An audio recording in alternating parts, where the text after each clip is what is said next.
Hello everyone. I'm going to introduce Ms. Priyanshu Srivastava. So she's going to explain, she's from ICGB, she's a PhD student. So she's going to talk about co-immunoprecipitation or co-IP, which is a technique to identify key partners to a specific protein. So before we go on to the lecture, I wanted to talk about the important notes that we should keep in mind. Um, so So can I move on to the next slide, please? Yeah, so please switch off your webcam for better buffering. And you're all in mute mode, and you could drop your questions in the chat box, or you can raise hand option. So Priyanshu prefers to drop all the questions via the chat box. So she will be answering to it at the end of the presentation. So kindly use all the so 1 second.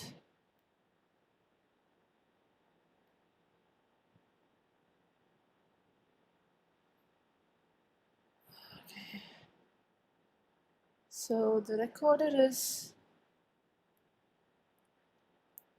okay. So hope you all have your original name for any discussion, and try your best not to leave the meeting before it ends because it interrupts the recording. So Priyanshu, you can go ahead with the presentation. Sure. Hello, everyone. Uh, Here I'm going to discuss co-immunoprecipitation technique, a technique that identify a key partners or interacting partners of a specific protein. So let's begin.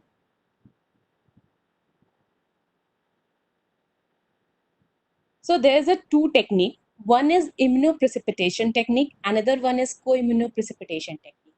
Both technique are based on functional similarities. Immunoprecipitation technique is technique to use for purification or to enrich one particular protein of interest from protein mixture. Like if you have 100 of protein in one particular sample and you want to isolate one specific X protein, so you will perform immunoprecipitation technique. But while in co-immunoprecipitation technique, like if you this technique is used to identify a complete protein complex or interacting partners with specific proteins in a particular protein mixture. Suppose in the cell, you know that every protein interact with each other to regulate its function and involve the cellular mechanism. So if one protein interact with another, if you want to pull complete protein with interacting partner, so you will perform co-immunoprecipitation technique. So this technique, once you isolate proteins from co-immunoprecipitation, co-IP technique, you can analyze it by Western blot, ELISA, or mass spectrometry. So in this technique, we need two things. One is a specific antibody against a particular specific protein, and another thing is solid phase beads. These beads are protein A or G beads. So we will discuss it in later.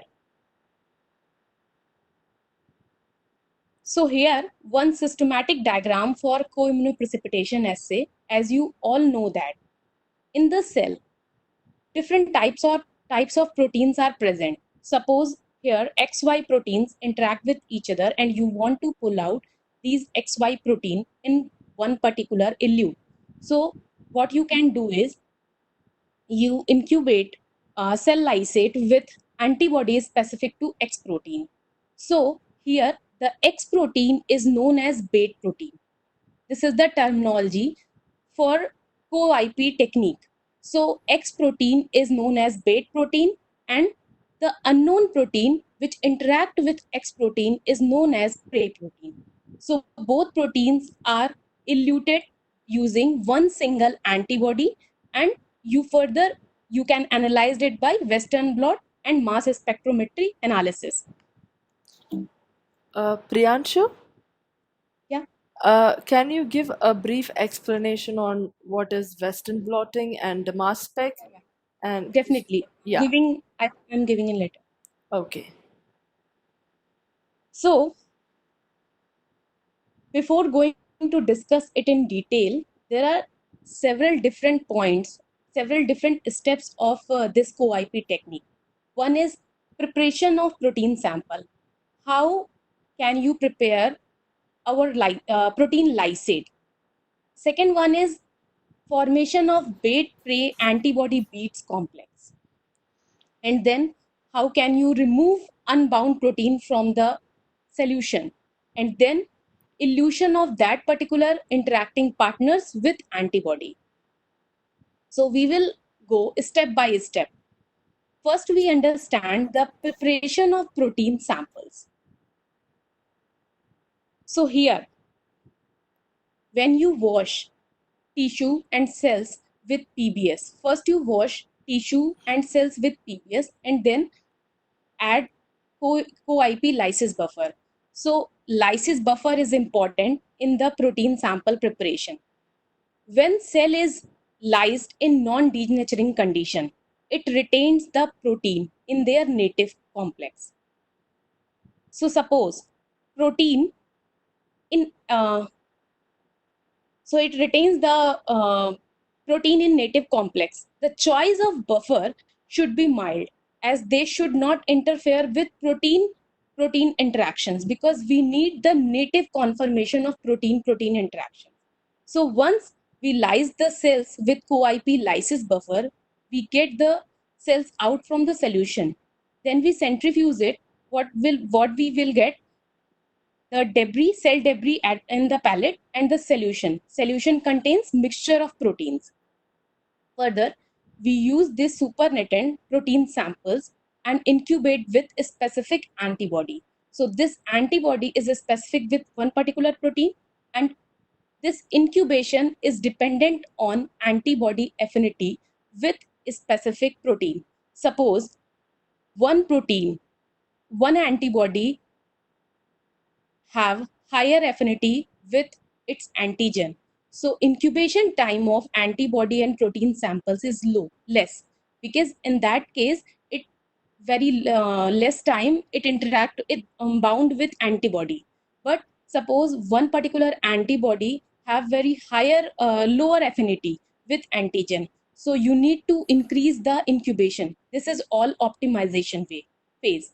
So after formation of antigen antibody complex, we incubate with protein AG beads. So what is the chemistry of protein AG beads?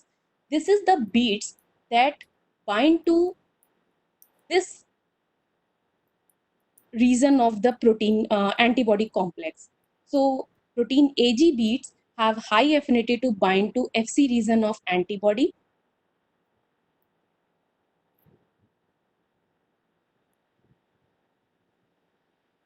FC region of antibody. After that, you will get bait-prey antibody bound bead complex.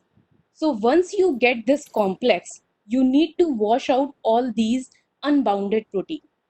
So before going to discuss the removal of unbound protein, first we should know that in the co-IP, lysis buffer and wash buffer is very important, because we want to maintain the complex formation, or we want to maintain the complex in native form.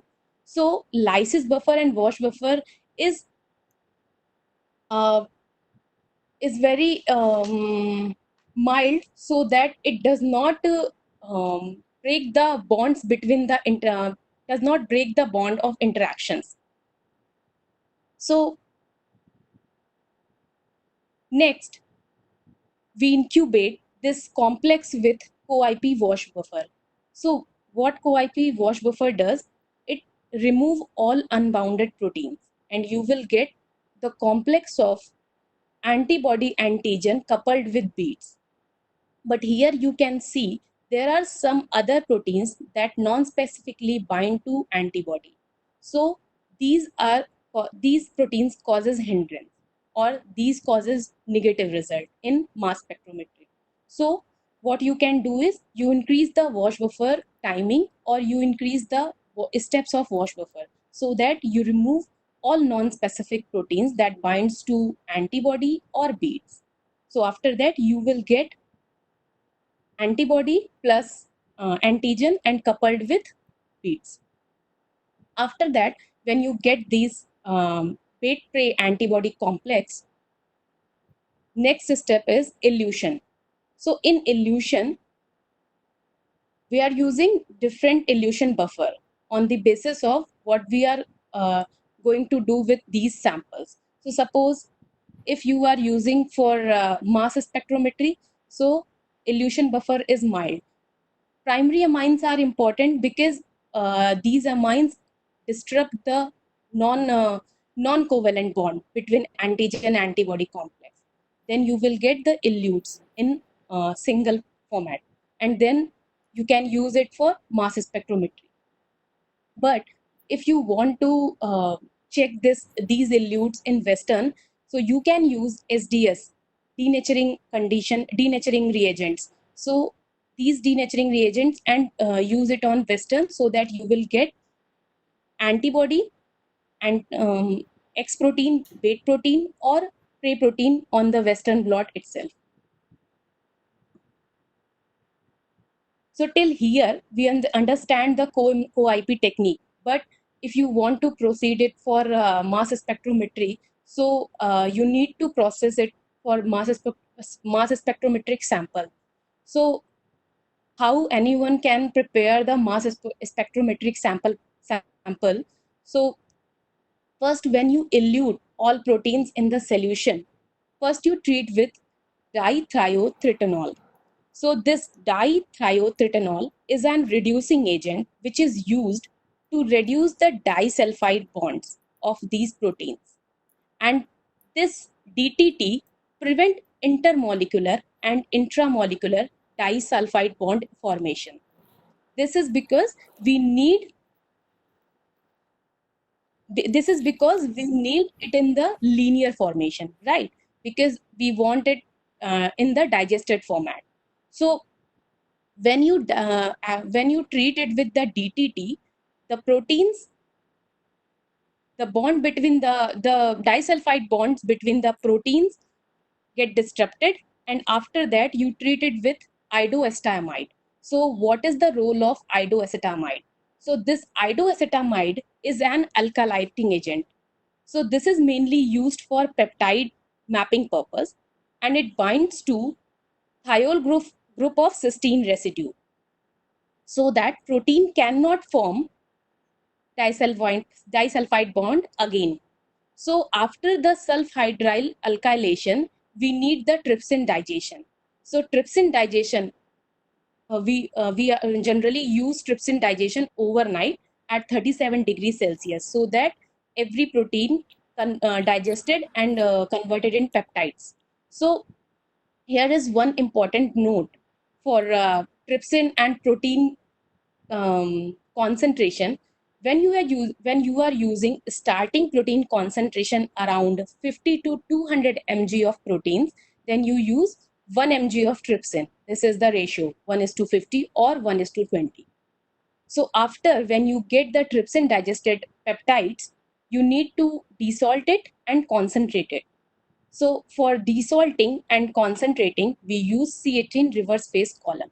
These are the columns that desalt all reagents that we used earlier in these proteins, and also this column also concentrate the peptides only.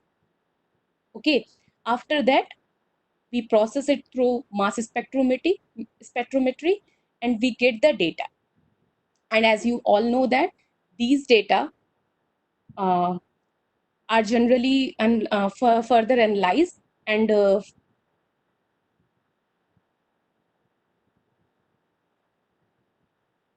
and you get the interacting partners. So this is all. But before going to stop it, like application of co-immunoprecipitation assay. So the application is mainly this technique is used for to prove the interaction between two proteins. If you want to prove, like if you are doing an interaction study of two proteins, so you want to prove two proteins interact with each other, this technique is very useful. And if you want to isolate unknown proteins from cell or from host, so this co-ip technique is very useful. Advantages is mostly the proteins, as in the cell protein interact at the physiological condition. Okay, so we are isolating proteins or interacting partners in the physiological condition. So this is the advantage. Another advantage is once you get the eluted protein complex, you can use in different applications. One is mass spectrometry, another is Western blot. So when you are using mass spectrometry, when are using Western blot, this is the one question. So suppose once you get the protein complex, okay, and you know the interacting partners, so you want to validate it, so you can use Western blot. But if you don't know the interacting partner, then you can go for mass spectrometry to understand what are the proteins that interact with specific proteins, right? So these are the advantages. But there are some disadvantages in co-ip technique. One is with the low abundant protein. So in the cell, if one particular protein are very less, so this are not detected in MS sometimes if sensitivity is very low. But also, suppose you are tracking two proteins in the cell at time dependent manner. So if one protein interact with another for a very short period of time, and you want to check like which protein interact with which another one, so in that time, no, you don't understand when both proteins interact, because these interactions are very within the short period of time. So this is the another disadvantage of co-ip technique. And for me, if another disadvantage is like in the cell, two proteins are not directly interacting each other. There are multiple proteins that interact with each other. But if your protein interact with one another protein, and there is a third protein that interact with two other proteins, so these interactions reduce during procedures like X and Y protein interacts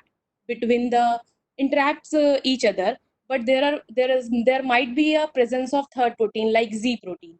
So present in the presence of Z protein, what happens, like three protein interacting with each other when you performing your procedure. So what happens, like you only get X and Z protein, not Y protein. Why? Because in the procedure, in the washing step, you might you might like wash the sample so that Y is in the unbound protein. So these are the some disadvantages of co-ip techniques. So that's all. But here I'm one particular important point related to co-ip I'm going to tell you, like controls. So for successful co-ip experiments, positive and negative control is important. So positive controls confirm whether the assay was successful or not. Okay, while like empty beads combined with cell lysate without antibody can be used as a negative control. So both are important, positive control and negative control. It gives you the information about uh, um, it gives you the information or understanding like your experiments are completely in the good form or not. So that's all. If you have any question. Oh, many questions. Hello, everyone. And if you Divya? have any questions, yeah? Hello? You hear me? Yeah, Yeah. yeah. If you have any questions, so there are so many questions here. Maybe you can read via the chat box. But I'm going to unmute a few actually who have asked quite a lot of questions. So, Divya, here so many questions. Can I read it or So I can read one by one okay, and also unmute the respective person who asked the question. So definitely. the first question I have is like, what do you mean by the bait prey? According to the term, you used a bait prey, you know? Right, right, right. So if you can see, like the protein, the protein which suppose there are two, three proteins interact with each other, like two proteins interact with each other, right? So if you have one particular antibody specific to one particular protein, so the antibody for one particular protein, that protein is known as bait protein. Okay, Okay, the okay, unknown protein which interact with bait protein is known as prey protein. okay. And so we have Aruna and So the bait protein is isolated from a lysed sample. mhm, An immune complex containing prey protein thus mhm. get captured with the bait protein. Okay, Okay, yeah, so these are the terminologies. So uh, the protein, the antibody specific to those protein is known as bait protein. And okay, if you don't have antibody, so the another protein which are interacting with bait protein is known as prey protein, because you don't know the information about interacting partner. So in that case it is known as prey protein, like you don't know the prey. okay. Thank you. And I'll unmute. Is it clear? Yeah, it's clear. So, There's another question. yeah, from Aruna. So, is there any kit available for co-IP or it's a manual method? Yes. So, Yes. Aruna, you can ask the question. You can ask all the questions that you Yeah, actually for wish to. normally for RNA isolation and DNA isolation, we have so many kits as well as manual methods we were following, right? Yes. So in this, for this technique, is any kit available or it's manual method, or if both are there, and which one will be better for better? So there are so many kits available in the market for co-IP technique, and it is also a manual method is there.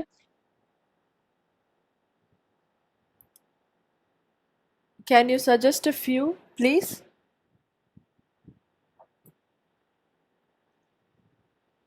Hello?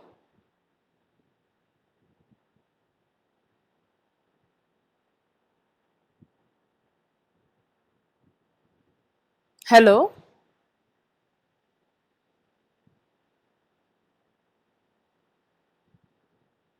Uh, Placing your experiment 5 times, right? And you have commercialized antibody for a specific protein, right? mm, So you used 5 times antibody and you lost it, right? Mm, So this is costly. So what you can do is in one particular kit, that is thermo kit. So this bead is cross-linked with antibody and it is completely immobilized. So what you get in Illume is this protein and this protein. And you can use bead and antibody for next another repeat experiment. Okay. okay. So Um, there are these are the some modifications in co-IP technique. mhm. okay. I have one more Yeah. questions. So, if I am using manual method for protein extraction, can we use RIPA buffer? See, Because here two proteins are binding, right? So, can yes, we use RIPA buffer? yes, yes. You can use REPA buffer, but the main problem with REPA buffer is it sometimes it disrupt the bonds, very weak bonds. So you don't want to disrupt the interactions now, because you need in the native conformation. Yeah, So yeah. for this we use see, if you can see, the composition of REPA buffer and lysis buffer are completely similar, co-IP lysis buffer. Mm. Just a little bit millimolar differences, right? Yeah. So you can use that also, but this is depend on your protein, your interest of protein interaction things. Like if your protein are very tightly bound to another X protein, another unknown interacting partner, then you can use Reaper buffer. Okay. Thank you. Yeah, okay. Okay, thank you, Aruna. And so we have another question from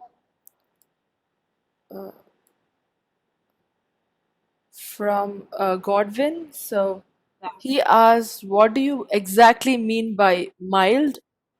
Is it the Mm-hmm. timing of incubation?" So he says that the pH, what he saw is 2.8 in elution buffer. So he's Yes. asking whether it is very, is it not very harsh? Mm-hmm. So I'll, yeah. Godwin, Yeah, yeah, please ask the questions, please. that was the question. So, Yeah.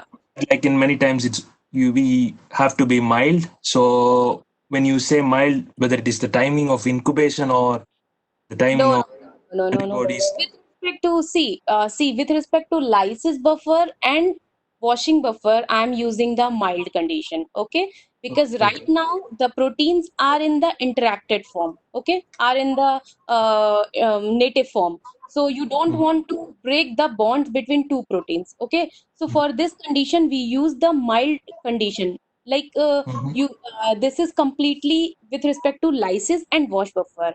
But with Okay. respect to timing of incubation, this is means of like if you can see my screen. Okay, here I'm using antibody, right? So suppose you have two antibody. One antibody have high affinity for one particular antigen. Another antibody have low affinity for another particular antigen. So suppose your antibody have high affinity for antigen. So in the less time, in the less incubation period, you will get the antibody antigen bound with bound complex, right? Okay. But and if your antibody have low affinity for antigen, so you need to increase the incubation phase, right? Okay. Yeah.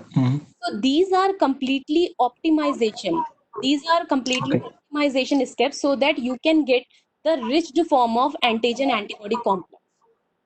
Okay. So when you start the experiment, you like do standardization, like Nice. Yeah, exactly. something like that. Okay. Exactly. Exactly. So for Okay. low affinity by antibody protein, complex, for what do you, how long do you incubate it at 37? You said 37 degrees, right? Not 37, not 37. So the complete step at 4 degree. Whenever I'm using 37, it is only for trypsin digestion, not as for co-IP. Okay. Co-IP is completely for 4 degree steps because we want to we need to maintain the native form of protein structure. So for this, uh, we maintain the temperature as well.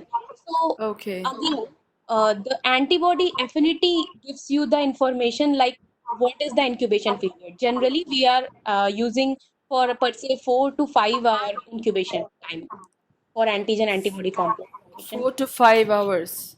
Yeah, Okay, so I think I wrongly asked this question because I thought it's an overnight incubation. Some no. people do it an overnight incubation at 4 degrees, right? So do you use a rocker to Yeah, get a we are better using recovery? rocker. Yes, we are using rocker at 4 degree for 4 to 5 hours. Okay. Yeah, So can I ask the other questions as well? yeah. Please. Nice. Okay. So yeah, uh, for my next question, like I think you talked a little bit about positive and negative controls. Yes, I think I had a doubt, like for input, I think we have to use a input positive. That is a positive control, right? right. So input is something like before you uh, incubate in with the agarose beads, you Yes, take the. yes. Hmm. Am I right? Yeah, I'm telling you. See, Oh, yeah, yeah. inputs are basically suppose you have a lysate protein sample. Okay, so first we incubate it with the agarose control agarose bead. the Okay. the main goal for this process is to reduce the non-specific binding. So those Okay. proteins which interacts with beads are non-specifically bind, and then we process it, and then after centrifugation we get the solution that is completely unbound proteins. Okay, Okay. that is Okay. that is called as pre-cleared lysate. Okay. We used it Yeah. for further co-IP experiments. Okay. Hmm. So that will be your positive, no, sorry, negative control then. Negative control. Just your Okay. bead, Okay. right? Just your bead. Okay. Yeah. Yeah. And your positive control is before co-IP.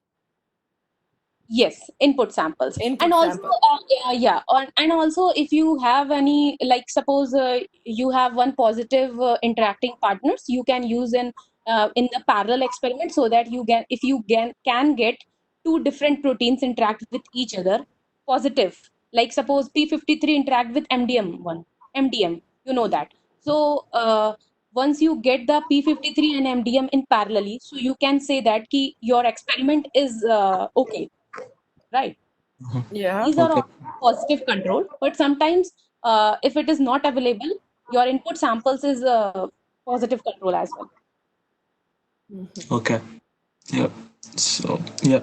So the next question, like when you, I think there is one more question, something along the same line. So Mhm.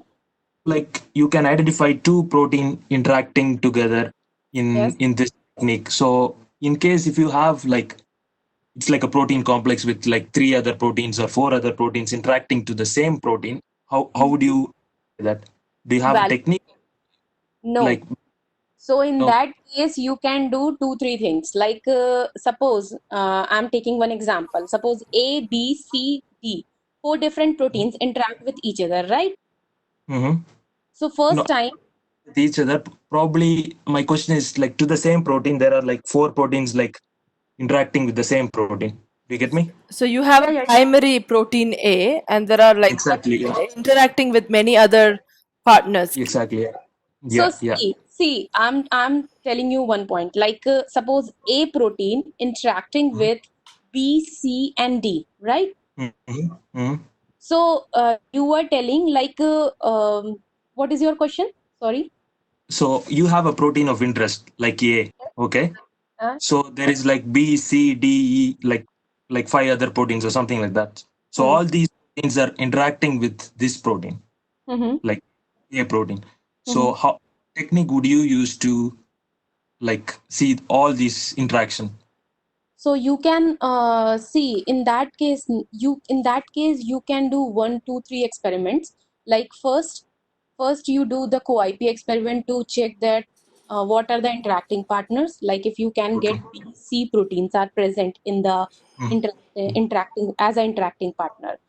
Another Mm-hmm. thing is you can do one thing, like you transfect B, C, or D clones with respect to a clone in particular cell, like in host system, expression system.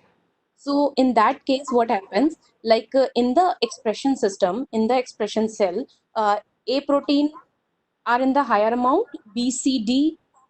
So in the higher amount, so it interaction happens, and after that you can process it through the co-IP, and you will definitely get the elutes in the master. So before you do Okay. a co-IP as well, people sometimes do this called East to hybrid system, right? So you Yes. can actually find the interaction between as many key partners, or before or after the co-IP as well, because mass spec gives you the all the peaks where the proteins, like all the key partners interacting with the protein.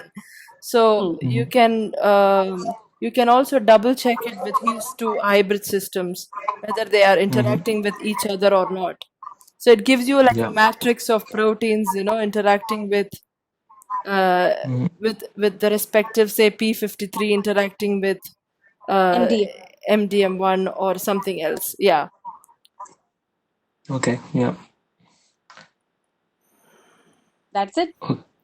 That's I think. so. And then Yeah. we have another question from Ankur Singh, and I would like him to ask this. Thank you. Thank you, Godwin. Yeah. No problem. Thanks. Thanks. Yeah. So, Ankur, hello.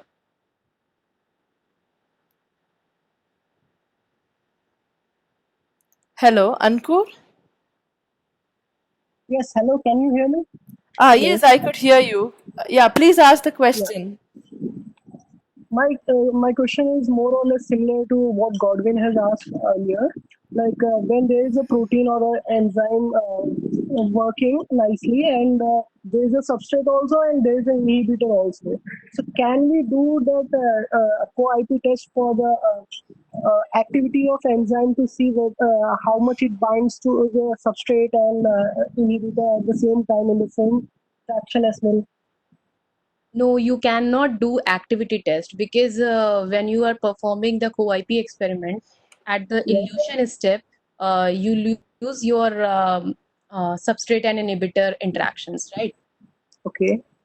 So you cannot use for activity test. Okay. Since my question is almost similar, let me elaborate this question further. If for instead of this enzyme, you take some transcription factors which are forming a major complex with other certain transcription factors, then Okay. would it be possible to perform co-IP on that? Yeah, it is possible. And what happens to the this? You said trypsin digestion step in between. For the base antibody beads preparation. And this will this trypsin digestion will also affect the protein molecules bound on the bait or the antibody beads. So, see, if you can see on the screen, when you performing the elution part, you will get the complete disrupted protein and antibody and beads. So after that Yes, yes. trypsin digestion, you get trypsin digested peptides. Okay. Okay, so this is completely digested peptides, and you can use it for mass spectrometry. So this technique is basically to understand the partners. So suppose if you are using transcriptional factors, right, and you want to check Yeah. you want to know like which protein interact with particular transcriptional factor. So you can use OIP for this purpose. Also, if there are multiple partners, Yeah.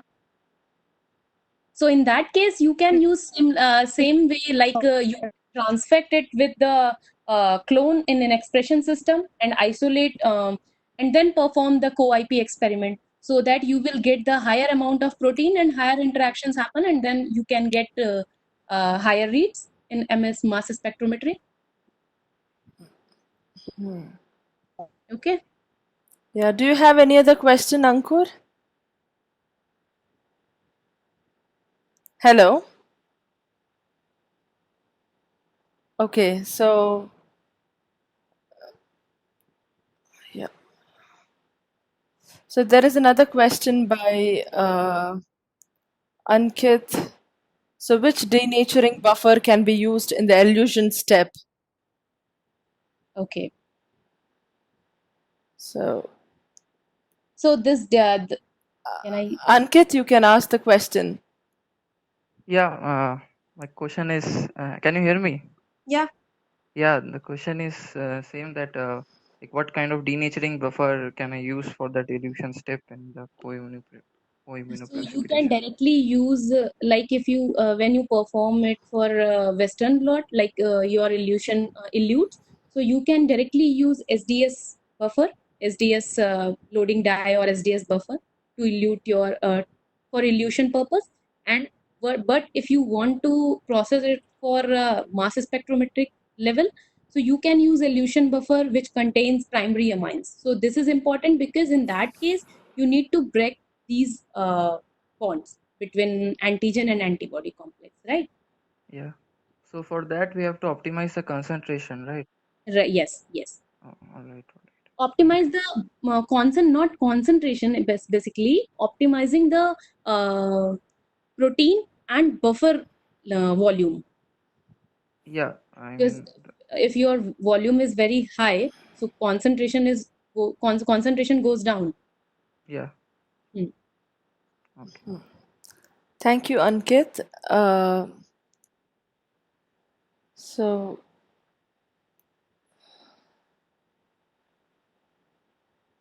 okay, and then Jatin has a question. So, Jatin, hello.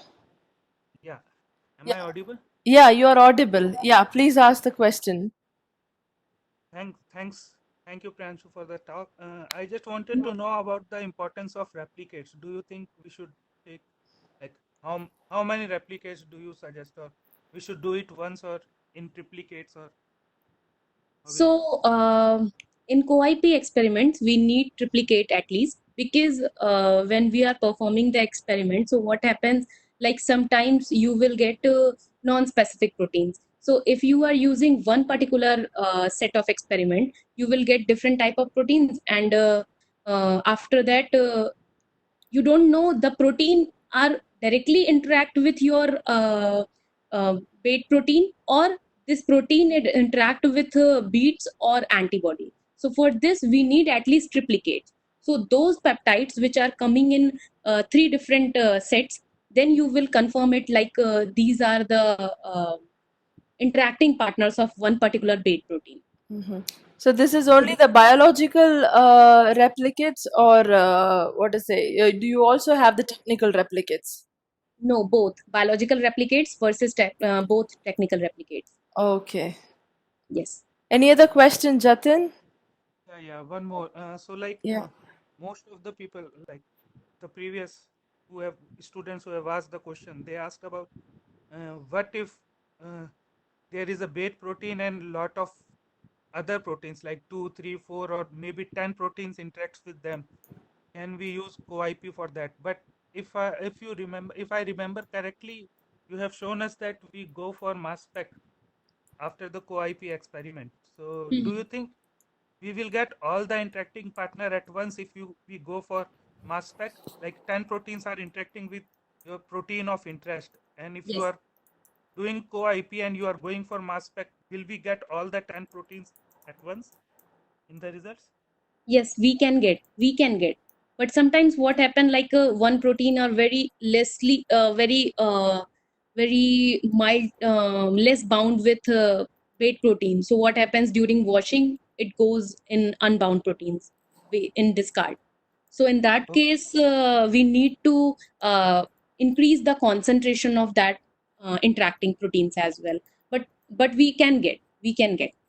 Okay, so that means, to summarize, it's like if I have a interest of protein A, I should perform all the co-IP experiment and directly go for mass spec, and I will get other unknown interacting partners at once, Yes, like of course. one experiment.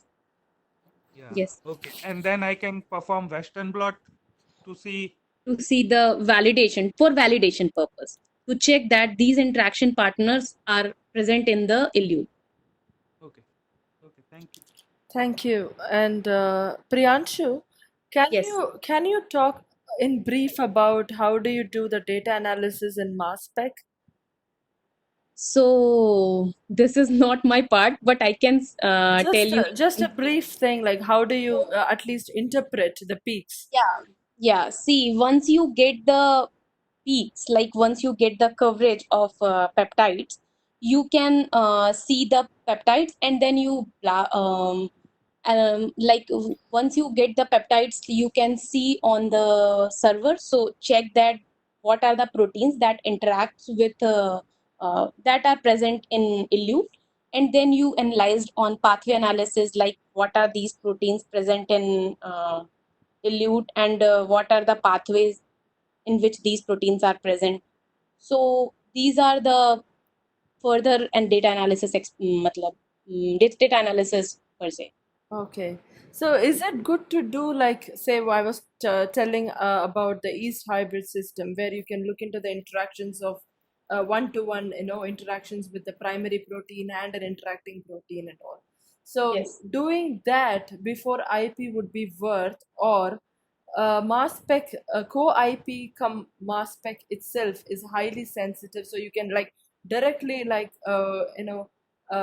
use your primary protein to target, Yes. target the antibodies and get the peaks of key interacting proteins. Yes. So it's So more sensitive compared to a this is more biological sensitive. experiment. See, in that case, in this co-IP experiment, the complete experiment is in the physiological conditions. So Mm-hmm. happen in the cell, you can completely pulled out and process it very mildly so that you can get your interacting part. There is no artificial per se. So that's why it is more sensitive and relevant experiments for protein interactions biology. Okay. And And there I is guess it is more, what I say, in case of the experiment as such is very, it has to be followed with a lot of strictures. But still, like, this is like, although you have to spend more time on it, like, it's quite laborious to follow the procedures properly, still, like, it will give you the interacting proteins in like one window compared to doing like conventional expression based experiments, right? yes. Okay. Any other points which you want to add on? You have some time. Yeah. Then we could wind up in like 5 to 6 minutes. So with my respect, like in co-IP experiment, only important point is type of detergent that you are using in lysis buffer. So sometimes what happen, like you are targeting one protein, but that protein are present inside the organelle. Mm-hmm. In that case, maybe you can't get your protein in the lysate, Okay. and you are feeling troubleshooting. So this is the main point. So first Mm-hmm. you check the target protein, location of target protein. Once you get the location of target protein, then you uh, design your lysis buffer in that particular perspective, Mm-hmm. because the proteins present in cytoplasm easily comes out, but in organelle we need to increase the detergent of lysis buffer. Mm-hmm. So this is some important tips or points so that anyone can use for co-IP experiments. Mm-hmm. What is the significance of using a C18 reverse phase column? So the basic important of CAT reverse phase column is mainly like when you are performing when I'm performing co-IP experiment. So we are using different buffers. Okay, so in the elute, in the proteins are present, also salts and other chemicals are also present. Mm-hmm. See, ET, iodoacetamide, trypsin. So we need to remove all these things because it hinder the mass spectrometric results. Okay, so we need to clear all complete chemicals, all complete reagents. So for this, we perform C18 reverse phase column so that we get the purified trypsin digested peptides. Mm-hmm. And I think somebody, I think Aruna asked about the kits, right? So what is the Yes. kit that you normally use? So right now we are using Pierce Thermofisher 26149 co-IP kit, and this kit have one important uh, one advantage is like so many kits that we used elute antibody as well. So you loses your antibody.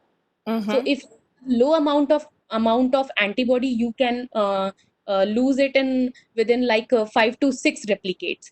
So Mm-hmm. in that case, you can use that particular kit 26149. So that Mm-hmm. particular kit is from Thermo Fisher, and in that kit, uh, antibody is immobilized on beat. So Mm-hmm. antibody completely immobilized on beat, and Mm-hmm. once you elute it, Mm-hmm.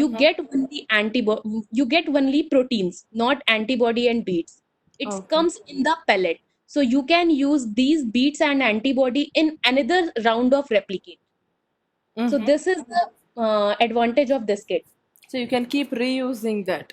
Yes, we can keep reusing, and we can also recharging But our this is for the antibody. same kind of input, right? Yes, this is for the same replicates. But suppose if you are using one particular antibody for 5 different times, in manual experiments, you can lose approx 100 microgram antibody. That is very costly. Mm-hmm, yeah. So in that case, you can use that kit. And there's one point, like I can share the kit name. Yeah, you can always put it in your channel. And the other question is, do you have these co-IP kits specific for plants or human samples, something like that? No. With respect to plant, I don't know, but if you want to process it for plant samples, you can increase the starting experiment steps. Like first, you use lysis buffer with the beads to disrupt the plant cell wall, and then process it further with the co-IP experiment. Mm-hmm. So these are the points that anyone can use. Yeah, so Godwin, the link will be shared. The link for the kit will be shared to you through the channel. And I believe there are some plant-specific kits also available for co-IP. Yeah. But since you are very much, you are working with animal samples, am I Yes. right? Yeah, I'm working with animals. Okay, so what is the tissue you are using? So I'm using cell lines. Cell lines. Yeah. Yes. Okay. So, any doubts, please? Anybody can clarify it right now. So now it's time to wind up. So we have a minute to close. So any more questions? Can I ask one more question, please? Yes. Because I had a friend who was working with also co-immunoprecipitation. I think he had some issues with the protein AG beats. I think there is some specificity problems or something. Mhm. So, if any alternatives for these Yeah. kind of beats? Yes. There is alternative. Amino linked resin beads are another one, which are commonly used in that kit that I'm suggesting. So this is amino linked resin bead. So if someone facing problem related to protein AG antibody affinity issues, so they can use that amino linked affinity resin beads. Okay. Yeah. Probably you can share that link as well if you. I will share it. Yeah. Okay. Thank you. Yeah. Okay. Thank you. So, is it like, shall we wind up now? Yeah, sure. Okay, so since I was so excited to introduce Miss Priyanshu to everyone, so I forgot to introduce myself. I'm Divyashri Nageshwaran. So I did my PhD from University of Cambridge. So I am also organizing these LL Bio and LL Bioinfo lectures. So thank you for attending this talk. Any questions? Any more questions can be posted in the group, and the links will be posted through the channel. So thank you very much, and we are winding up the meeting. Thank you. Yeah. So Priyanshu? Yeah, Yeah. So you can stay for some time. Yeah. sure.